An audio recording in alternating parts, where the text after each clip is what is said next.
I'm going to continue my commentary of this book right here. So, why weren't the Pharisees in Galilee? Okay. In Jerusalem, they had three different sects of the Jewish religion. You had your Pharisees, your Sadducees, and your Essenes. Okay.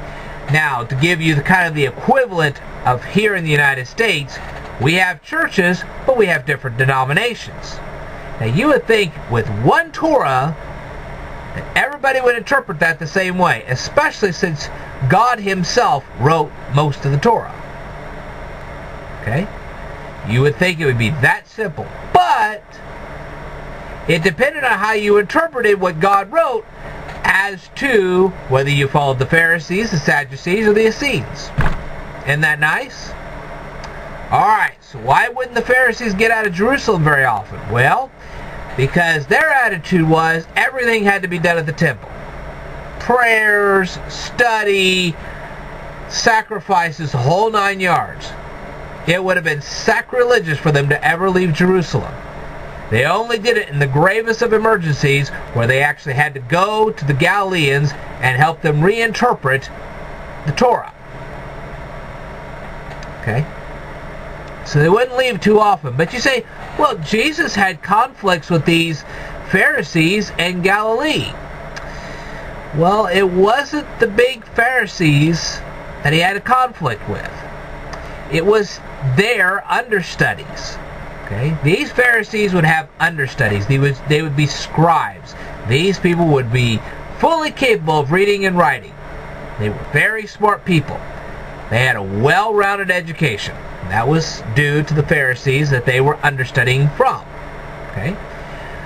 Now then, you say, well, didn't everybody have that kind of education? Nope. No. It's just like here in the United States. Despite all the schools you see around here, not everybody has the same level of education. In Galilee, a lot of those people couldn't read and write, much less do any kind of arithmetic. Oops.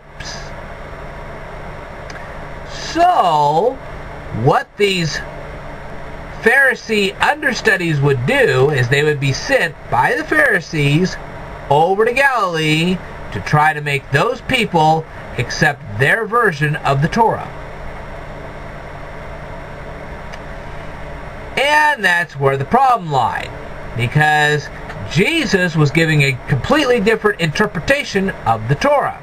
He wasn't changing the Torah, He was just changing the interpretation, because Jesus thought that the Pharisees were wrong in their interpretation.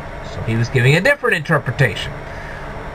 Well, that didn't set well with the scribes, so what would happen is He would argue with the scribes that would show up in Galilee. Then these scribes would go back to Jerusalem and tell their mentors what was going on.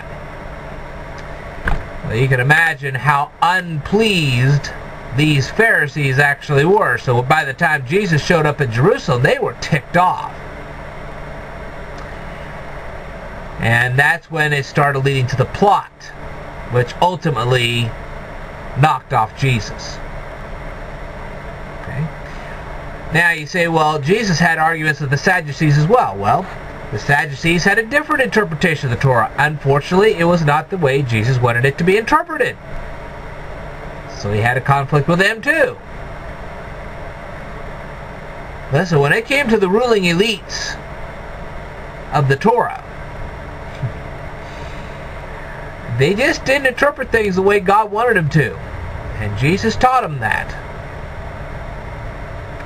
Or at least Jesus tried to teach them that. They didn't listen very well, but He tried.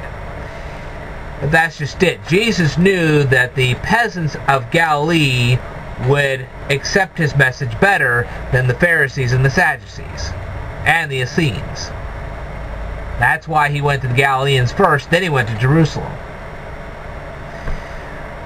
So, that's why there weren't very many Pharisees in Galilee. Probably there weren't any at all. Okay, so what Jesus was arguing with was the scribes that the Pharisees sent from Jerusalem to Galilee for the interpretation of the Torah. Getting the picture now? Alright, I will tell you more in a future video, so stay tuned.